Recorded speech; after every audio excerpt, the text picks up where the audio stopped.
Lecture 2, Jewish Civilization. In this lecture and in the following lectures, we will study the three principal civilizations that have all significantly contributed to the key characteristics of Western civilization. We will begin with Jewish civilization before moving on to the Greeks and then to the Romans. Israelite history. Some scholars claim that the earliest Israelites were polytheists who gave greater honor to a principal god. According to this theory, in time the Israelites gradually developed into monotheists. Other scholars disagree. According to them, the Israelites were monotheists from the earliest days, right from the beginning when they became a civilization called together by God, who revealed to them that He is one, as the prophet Isaiah clearly asserts. I am the Lord, and there is no other. Besides me, there is no God. How clear monotheism was in the minds of the earliest Israelites is subject matter proper to a sacred scripture class. For the purpose of this course, it is important to know that this topic is debated.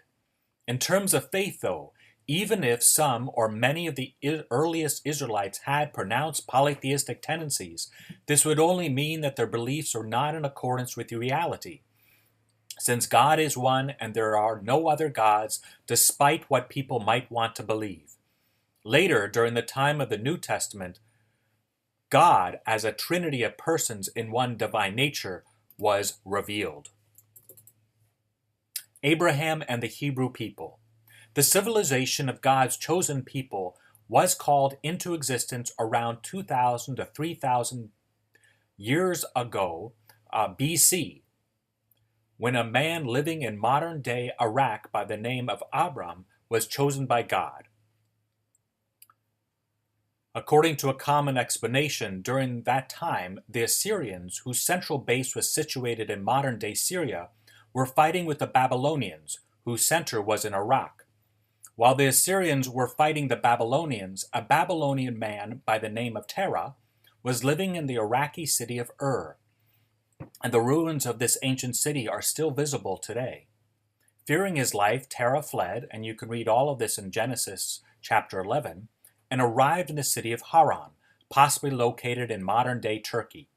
At the city of Haran, Terah died, leaving behind a family and a son by the name of Abram. His son Abram received a message from God to leave Haran and travel to Canaan, located in modern-day Israel. Abram, soon to be renamed Abraham, to signify an important mission God had given him, traveled to Canaan. He and his family are called Hebrews, possibly in reference to how he arrived in Canaan. To get to Canaan, he had to cross over the Euphrates River. According to one etymological explanation, the word Hebrew comes from the root heber, which means to cross over. This definition is taken to mean that Abraham was called a Hebrew to signify he crossed over a river, the Euphrates, in order to reach Canaan. Abraham's first wife was Sarah. After Sarah did not give birth to a child, she gave her slave Hagar to Abraham. The two united, and Hagar gave birth to Abraham's firstborn son, Ishmael. Later, Sarah gave birth to Isaac. After Sarah died, Abraham married Keturah, with whom he had 6 additional sons. Notice that the descent of the Israelites does not go through the firstborn son Ishmael, whom Abraham favored, but through Sarah, the mother of Isaac. Before Isaac is born, God established a covenant with Abraham, whose sign is circumcision. Even though Isaac and not Ishmael was chosen as the first offspring of this covenant, God still blesses Ishmael. According to Islam, Muhammad and other Arabs are descendants of Ishmael and his 12 sons.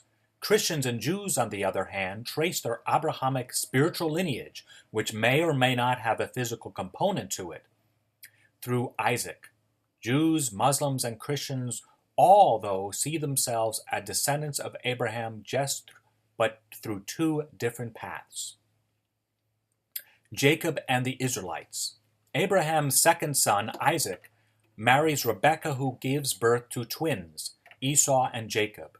Esau was born seconds before Jacob, who emerged clinging onto the heel of his twin brother.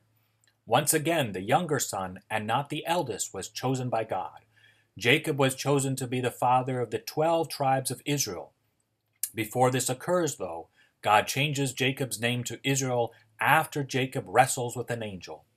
Israel, or Jacob, had 12 sons, and his daughter Dinah from 4 wives, Leah, Leah's slave Zilpah, Rachel, and Rachel's slave Bilhah. These 12 sons became fathers of the 12 tribes of Israel. The 12 sons are Reuben, Simeon, Levi, Judah, Dan, Naphtali, Gad, Asher, Issachar, Zebulun, Joseph, and Benjamin. Sometimes the list of the 12 tribes do not include Levi. As priests, the Levites did not inherit a portion of land, and consequently, were to live throughout the lands of all of the tribes. In their scattered state, they were to fulfill their priestly role in the service to God and his chosen people. When Levi is not mentioned, then the 2 sons of Joseph, Manasseh and Ephraim, are counted as 2 tribes. Moses, the 11th son of Jacob, was called Joseph. Due to their father's preferential love for Joseph, his 11 brothers grew increasingly envious of him, until they finally sold Joseph as a slave to Ishmaelite merchants traveling to Egypt. In Egypt, Joseph gained the trust of the Pharaoh so much that he was appointed second in command. During a period of time predicted by Joseph, when Middle Eastern lands experienced a drought and crops did not grow, 10 of Joseph's brothers were sent by their father to Egypt for food. Without knowing it at first, there they met their brother Joseph. Even though Joseph recognized his brothers, he graciously received them and provided them with food. The second time the 10 brothers returned, they brought with them their youngest brother, Benjamin. During the second encounter, Joseph mercifully revealed his identity to his brothers by telling them, "I am your brother Joseph, whom you sold into Egypt. And now do not be distressed or angry with yourselves because you sold me here, for God sent me before you to preserve life." He then invited his brothers to return to Canaan, and then to journey back to Egypt with their entire family. In a vision, God spoke to Jacob, Israel, and reassured him by saying, "Do not be afraid to go down to Egypt, and I will also bring you up again." Following their patriarch Jacob, the Israelites then migrated to Egypt.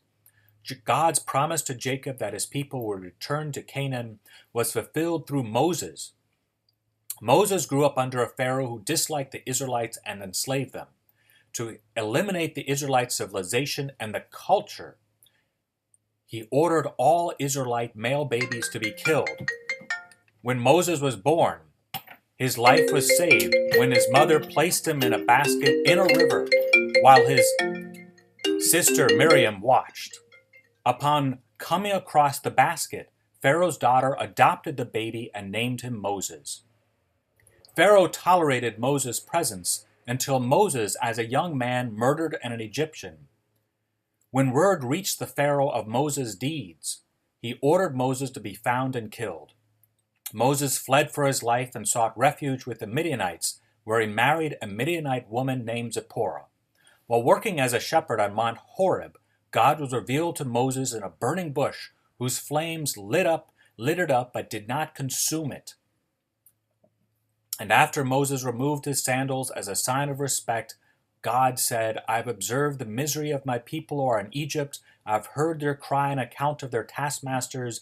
Indeed, I know their sufferings, and I've come down to deliver them from the Egyptians, and to bring them up out of that land to a good and broad land, a land flowing with milk and honey, to the country of the Canaanites."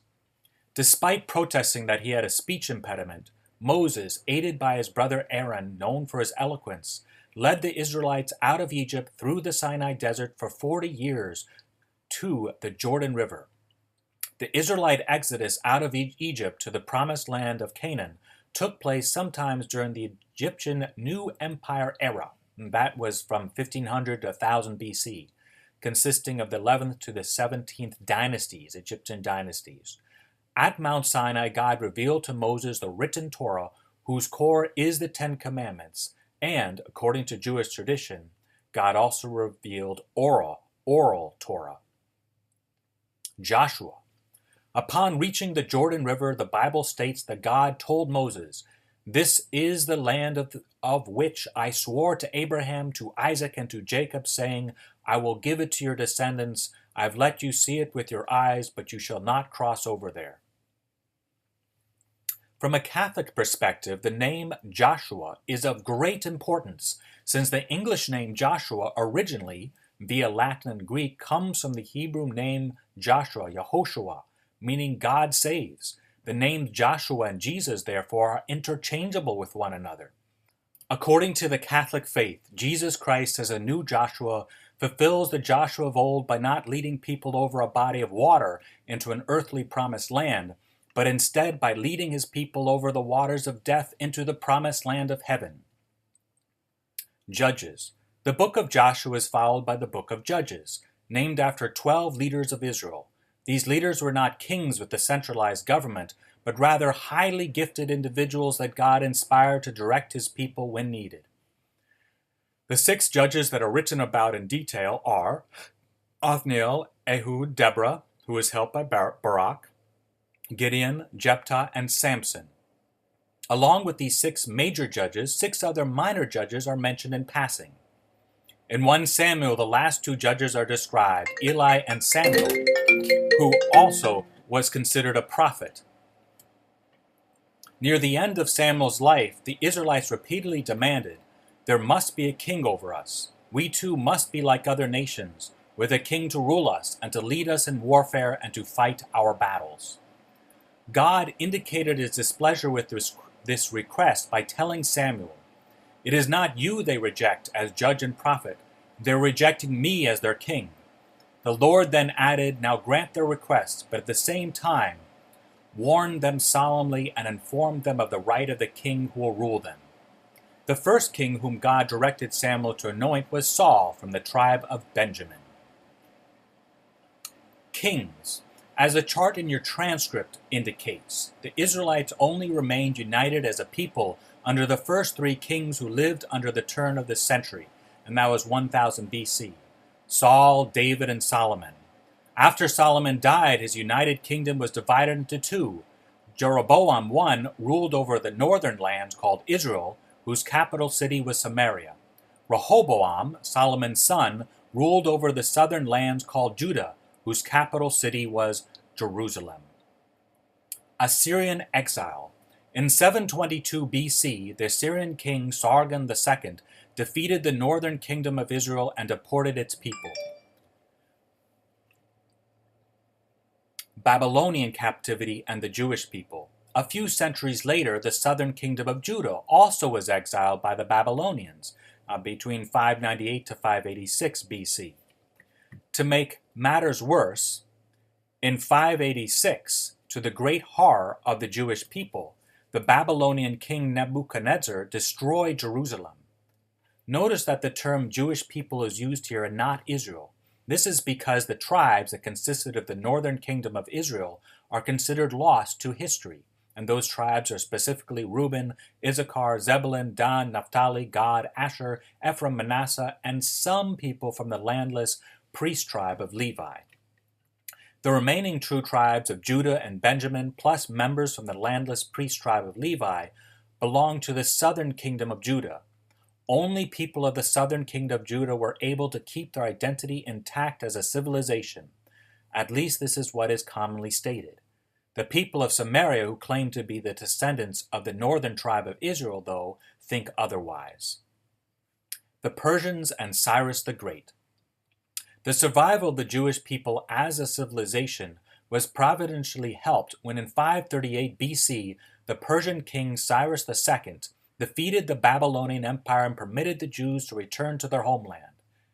The Edict of Cyrus, which officially gave permission to the Jews to return, is described in the Bible as divinely inspired. By 516 BC, the building of the Second Temple was complete. In 458 BC, Ezra the priest was allowed by the Persian king Artaxerxes I to lead more Jews back to Jerusalem. He was followed in 445 by Nehemiah, who, acting as the ruler of Jerusalem, oversaw the rebuilding of its walls. Greek rule, Hasmonean state, Roman rule.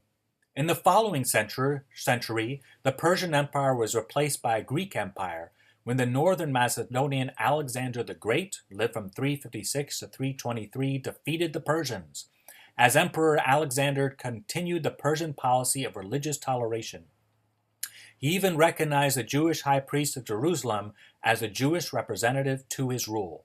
His emperorship, though, was short-lived. In 323 BC he died. He was only 32 years old. After his death, his empire became divided into 4 regions, ruled by Cassander, Lysimachus, Ptolemy, and Seleucus I Nicator. Out of these 4 regions emerged 2 dominant empires, the northeastern Syrian Seleucid Empire and the southwestern Egyptian Ptolemy Empire.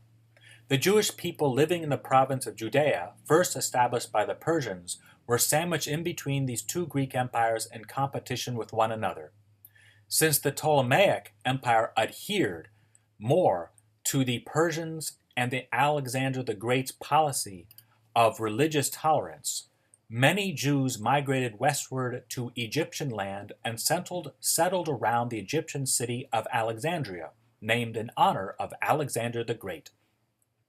When the Seleucid Empire Antiochus Epiphanes, reigned from 175 to 164, took power, he sought ways to control the Judean state that was between his empire and the Ptolemaic Empire.